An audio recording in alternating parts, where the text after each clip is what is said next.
Saúde em Pauta. Oferecimento. Clínica Slim, especializada em tratamento capilar, trazendo de volta a sua autoestima.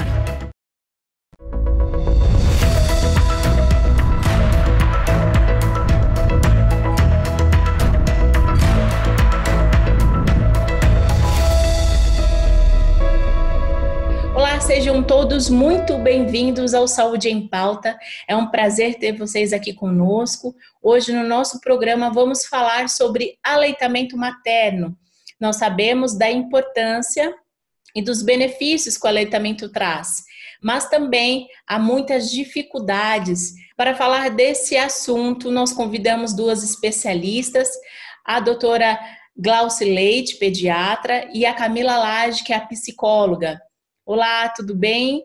Muito obrigada, sejam bem-vindas no nosso programa. Obrigada pela oportunidade da gente estar aqui de novo com você. Vamos conversar um pouquinho, né? Obrigada, viu, Camila? Ana. Obrigada. Ai, eu que agradeço por vocês estarem aqui com a gente. A primeira coisa que eu quero já iniciar, quais são os benefícios do aleitamento materno? Doutora Glauci. Sem dúvida, né? É o melhor que a gente pode oferecer para os nossos filhos, né? Nesse período de 0 a 2 anos. Então, não existe nenhum alimento que seja mais importante do que o leite materno. Cada mãe vai produzir a quantidade, o tipo de leite específico para o seu bebê, né? Então, isso vai ajudar no quê? Vai ajudar na imunidade, vai ajudar no controle de infecções, principalmente infecções de vias respiratórias. Vai ajudar na parte oral da criança. Então, são inúmeros os benefícios do leite materno, né? É o principal alimento do bebê mesmo, de 0 a 6 meses, ele deve ser feito de forma exclusiva.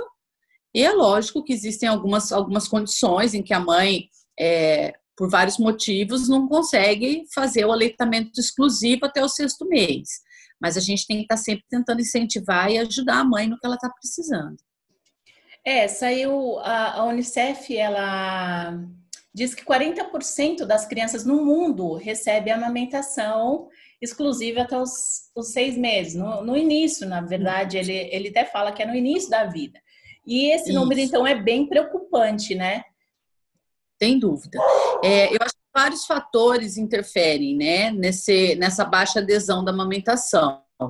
Então, amamentar é difícil, não é uma coisa simples, porque a gente tem muitas ideias, né, durante a gravidez, a gente tem vários sonhos durante, né, a gestação toda, e quando o bebê chega, existem várias frustrações que acontecem. Então, assim, o número de crianças que acabam de nascer e tem uma pega adequada já na primeira hora, não é um número tão grande quanto a gente consegue imaginar. Então, são vários os fatores que envolvem essa dificuldade da adesão à amamentação. E lembrando que a amamentação exclusiva é só o leite materno até os 6 meses. Nada de água, nada, é só o leite materno. E quais seriam esses fatores que algumas mães, elas acabam não conseguindo prosseguir com a amamentação? A criança nem sempre vai ter a pega adequada nos primeiros dias de vida. Então, às vezes, a mãe precisa do auxílio de uma fonoaudióloga, precisa estar com essa mama preparada. Apesar que hoje a gente sabe que preparar a mama não é tão importante quanto a pega adequada. Ela precisa ter um suporte, ter um apoio, ela precisa estar num ambiente tranquilo. Então, assim, o fator emocional da mãe estar com o bebê no colo, é tudo muito novo, então deixa a mãe bastante insegura. Às vezes a criança não consegue pegar o mamilo, pode ser muito grande ou invertido, começam a acontecer as fissuras, e tudo isso atrapalha bastante a amamentação. Antes de começar aqui a gravação, nós estávamos conversando exatamente isso, né? De que muitas vezes acaba tendo um julgamento também, e a gente vai até falar com a Camila um pouquinho sobre isso, desse ambiente que precisa estar propício, que precisa estar tranquilo. Muitas vezes a fissura, né? Machuca. Não, a gente não pode falar sim, é importante o aleitamento materno, nós estamos aqui para a gente passar a informação correta, né, doutora? Mas também Sim, tem uma questão, de que não é tudo bonito assim, é difícil, né? É doloroso. E Camila, como que é? A doutora Glaucia até falou que o psicológico também influencia nesse aleitamento. Eu acho que boa parte aí vem do psicológico, né? Porque o início, o emocional da mãe está muito abalado. Ela está com esse bebê, é uma relação que ainda precisa ser construída com o bebê. O bebê acabou de vir para o mundo, vai ainda se conectar com a mãe com o bebê. Então tem todo esse processo de adaptação que desperta uma série de sentimentos na mãe, né? Então, ela tem que ter um ambiente adequado para ela estar o mais tranquila possível, para ela não ter que lidar com outras demandas, com outras dificuldades, ter a presença do pai para poder apoiar, para poder, enfim, cuidar das outras coisas, dos outros afazeres, para ela não ter que se preocupar e poder se dedicar para a construção dessa relação mãe e bebê, porque não é uma relação pronta que já vem, né? O neném chegou pronto, estamos preparados. Não é dessa forma. Isso tem que ser construído, né? Então, eu acho que a parte emocional é afetada muito dentro dessa relação de construção. E aí, como que é o papel do pai também nesse momento? O pai, ele não amamenta, mas o papel dele é fundamental. Porque eu acho que o pai, assim, ele não é, a gente não está falando de um ajudante da mãe, a gente está falando de um cuidador, né? De uma pessoa que está ali realmente para cuidar. Às vezes os homens não têm eles não recebem essa possibilidade de cuidar, eles não são ensinados, né, para cuidar, eles são mais cuidados, né? Mas eu acho que é importante, nesse momento, o pai cuidar. Não é que ele vai ajudar, ele vai assumir as responsabilidades e ele vai estar lá cuidando da mãe, do bebê, da casa. Se tiver um outro filho também, né? Eu acho que ele está aí dando esse suporte como cuidador mesmo. Pessoal, nós vamos para um breve intervalo e nós já voltamos com mais informação, com mais entrevista aqui. Há mais de 25 anos no mercado, a Clínica Slim é especializada em tratamento capilar. Além de diversos tratamentos, a clínica traz uma linha de produtos que vão te auxiliar no cuidado, desde o couro cabeludo até os fios do seu cabelo. Hoje eu quero trazer essa super dica. Olha só, shampoo anti-caspa, contendo extrato de bardana, alecrim e jaborandi, auxilia no tratamento contra a caspa e a seborreia, diminuindo a oleosidade e evitando a queda de cabelo. Quer saber mais? Ligue para 19 3406 6556 ou no WhatsApp 19 98737 3066. Clínica Slim, cuidando da sua autoestima.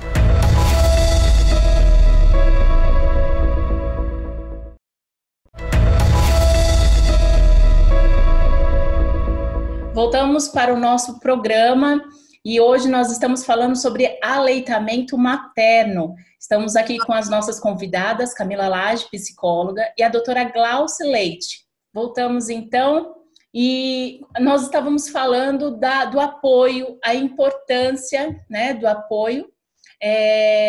A mulher, ela tem vários fatores, como você mencionou, doutora Glaucia, que dificulta esse momento do aleitamento materno, né? Uma delas são as fissuras, tem a questão também de mastite. O que seria mastite? O que seria uma candidíase mamária? Eu tive, foi muito difícil, foram 50 dias, assim, com muita dor. Eu só fui conseguir amamentar tranquilamente depois dos 50, já tinha assim, era 51 dias. Eu falei assim, não aguento mais, né? E aí eu consegui, finalmente consegui. E aí eu falei, meu Deus, agora quase ia desistindo de tanta dor que eu tinha. Mas consegui, passei aí por essa fase de muita dor. Mas muitas mulheres não sabem, eu nem sabia que existia candidíase mamária. Eu descobri depois de quase um mês. A candidíase, na verdade, a gente também chama de monilíase, né? É uma infecção fúngica, né? Que geralmente acontece tanto no mamilo quanto na boca do bebê. É o famoso sapinho, né? Que as mães falam, a boca do meu neném tá toda branca, parece que tem um queijinho na boca, eu tenho que ficar limpando. Então, a diferença entre o sapinho, que é a monilíase, daquele restinho de leite que fica na língua do bebê, é o pediatra que vai estar avaliando, né? Mas a candidíase mamária, ela está associada à candidíase oral da criança. Então, isso vai acontecer o quê? Precisa de tratamento, porque causa dor, tanto para o bebê deglutir, quanto para a mãe amamentar. Diferente da mastite, que é um processo inflamatório na mama. Então, assim, tem uma inflamação nos ductos e aí a mãe precisa de um tratamento específico diferente da candidíase mamária. Então, nesse caso, isso não vai atrapalhar em partes. Então, isso não vai limitar a amamentação. A mãe pode estar amamentando com mastite, com candidíase. A única doença hoje que a gente proíbe a amamentação é no caso da mãe ser soro positivo ou de uma psicose puerperal. Caso contrário, nenhuma doença limita a amamentação.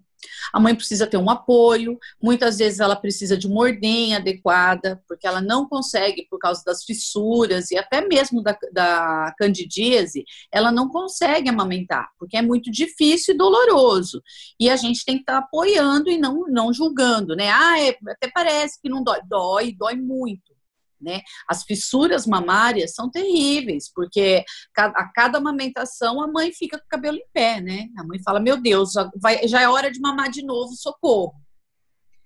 Então, assim, é isso que a gente tem que estar apoiando e orientando.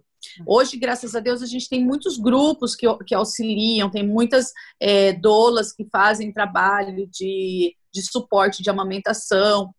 A Prefeitura de Americana tem um trabalho muito bacana, que não sei se pode falar aqui, mas é o Mama Nenê, e é muito bacana. Eu mesmo indico muito para as minhas pacientes, porque é um trabalho fantástico. Então, assim... Eu queria acrescentar também, Ana, que eu acho que a gente tem que tirar um pouco a culpa desse processo, né? Que isso atrapalha também emocionalmente. A mãe, quando ela não consegue, ela vai se sentindo culpada por não estar conseguindo exercer isso da melhor forma. Eu acho que isso só atrapalha realmente, talvez até ela fracassar. Então, deixar um pouco menos de culpa, deixa ela exercer isso da forma dela, do jeito que ela conseguir. Do jeito que ela vai conseguir enfrentar, porque nem sempre, eu acho que a maternidade ela não está no plano ideal, ela está no plano real, né? E cada um sabe da sua dor e das suas possibilidades. Então, oferecer apoio, mas também tirar essa culpa, que mãe tem mania de sentir culpa, né? Mas isso atrapalha muito, e a tendência de fracassar com esse sentimento, eu acho que tende a ser maior. Enfim, a gente tenta, certo? A gente tem que tentar, porque a gente sabe que é o melhor para o filho, né? Então, a gente tem que tentar. E nessa tentativa, a gente vê o que a gente vai conseguindo, né? Oferecer o peito, de que forma, em que condições, até que idade, né? Porque a amamentação, você tem que se dedicar muito ao filho, né? É entrega. E eu acho que cada mãe também tem a sua possibilidade. Então, a mãe que amamenta até 6 meses, até 1 ano, até 2, até 3, até 4, enfim. Eu acho que cada uma faz isso do jeito que a sua possibilidade permite, né? Cada uma numa realidade. E tem que estar bem, né? Não porque existe uma pressão social também, de que hoje não é mais só a questão da exclusividade, que a gente sabe que é importante, mas muitas mães, eu amamentei até 1 ano e pouquinho, mas tem mulheres que decidem parar antes. E ela decidiu, é o contexto dela, é a história dela, ela sabe até onde ela vai aguentar, né? E tem mãe que quer continuar também, né? Ela quer continuar, enfim, se essa é a opção dela, e se tem isso ela não tem criança também, né? Pode E a falar. gente também tem o fator criança, né? Porque tem muitas crianças que, assim, vão muito bem até o terceiro, quarto mês e depois não querem, não quer mais mamar. E aí a mãe também fica se sentindo culpada. Ah, mas o meu leite, será que tá ruim? Será que a criança... Então, é uma individualidade, né? Eu acho que o que a gente tem que sempre estar apoiando é que o leite materno é fundamental, né? Ele realmente salva, ele é um alimento completo. Então, só ele se consegue manter uma criança bem até o 6º mês, sem nenhum outro complemento, mas existem algumas situações que a gente precisa tá respeitando, né? De cada mulher, de cada mãe mesmo. Nós vamos trazer ao longo do programa vários outros assuntos para falar sobre o aleitamento materno. Mulheres, por exemplo, que têm os seus filhos na UTI. Então, assim, como que elas vão amamentar nesse momento? Como que é essa questão? A gente vai falar ainda nos próximos programas, mas para nós finalizarmos hoje, eu quero falar sobre o momento, né? Covid-19. Como que essa mulher que ela acabou de ter o neném, durante essa pandemia aí, em meio à pandemia, ela pode ou não amamentar, doutora? Ela deve amamentar, né? Ela deve amamentar, no caso, né? Dependendo da situação, lógico, mas é muito importante. Por quê? Porque além das vacinas, o leite materno protege. Então, nós não temos vacina contra o Covid, então quem pode amamentar e consegue, deve estar fazendo, né? Então, existem vários cenários em relação a isso. Existe aquela mãe que está grávida e contraiu o vírus. Então, a mãe grávida, gestante Covid positivo. O meu bebê vai nascer Covid?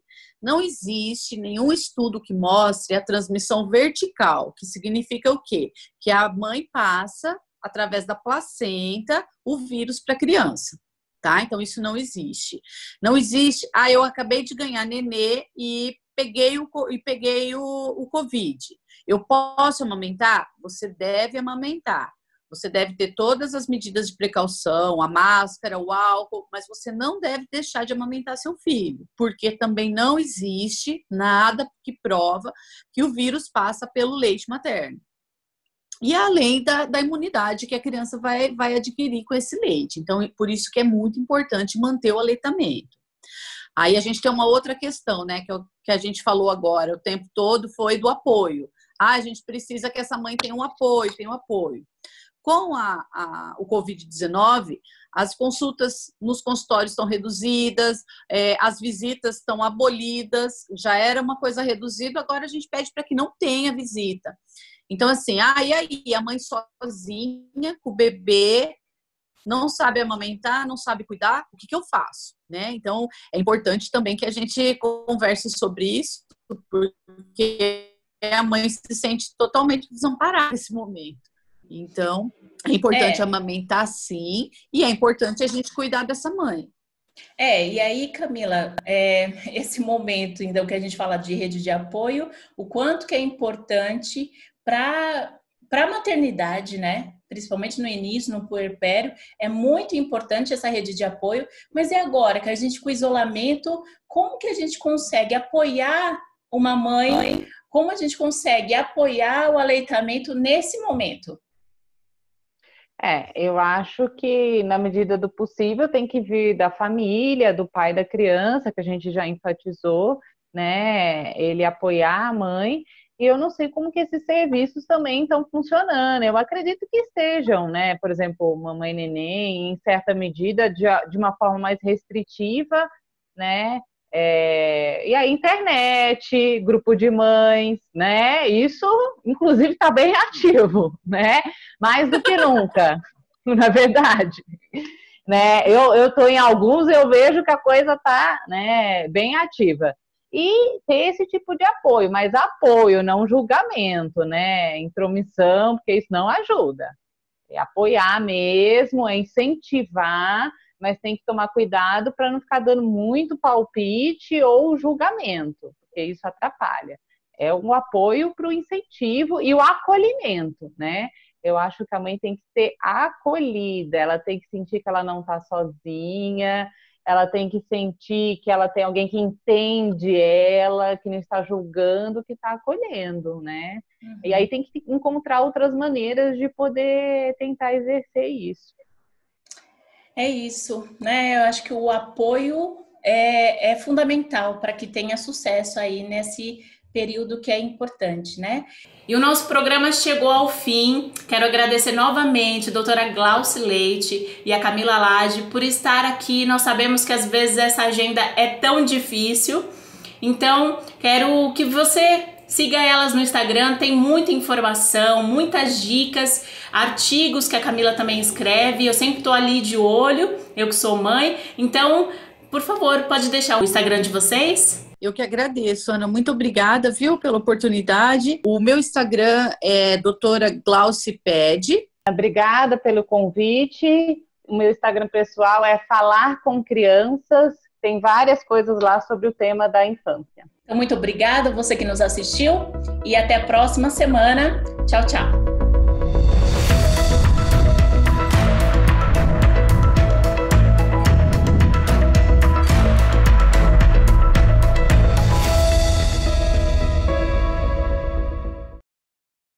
Saúde em Pauta. Oferecimento. Clínica Slim, especializada em tratamento capilar, trazendo de volta a sua autoestima.